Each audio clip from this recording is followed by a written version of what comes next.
আমার কাছে বিভিন্ন প্রজাতির যে সমস্ত লেবু গাছ রয়েছে সে সমস্ত লেবু গাছে এবছর গাছ ভরে কিন্তু ফল ফুলেছিল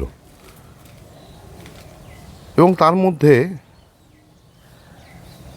একমাত্র ভিয়েতনামি মালটাকে তাড়াতাড়ি হারভেস্ট করতে হচ্ছে। তার কারণ হচ্ছে এই ভিয়েতনামি মালটাগুলোর রস খুব তাড়াতাড়ি শুকিয়ে আসে। এবছর ভিয়েতনামি মালটা গাছটিতে প্রচুর পরিমাণে মালটা হয়েছিল, যা হারভেস্ট আমি দুর্গাপুজোর আগে থেকেই শুরু করেছি।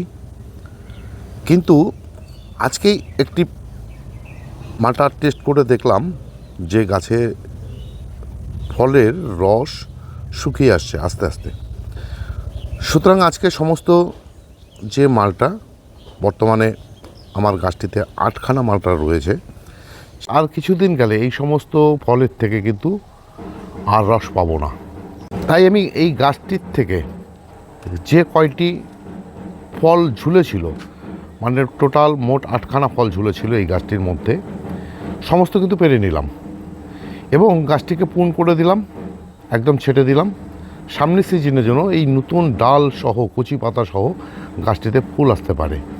এরপর যখন আমার এই ফলগুলো পাড়া হয়ে গেছে, মানে হারভেস্ট করা হয়ে গেছে, এরপরে দেখুন আমার এই যে ভিয়েতনামি মালটা গাছটিকে কীভাবে পুন করে দিয়েছি এবং পুন করে দেওয়ার পর আমি কিন্তু গাছটিতে একটি ফাঙ্গিসাইড স্প্রে করেছি, মিস্টার টপ। এবার এই গাছটি থেকে যত নতুন ডাল বেরিয়ে আসবে ততই কিন্তু গাছটিতে বেশি পরিমাণে ফুল চলে আসবে।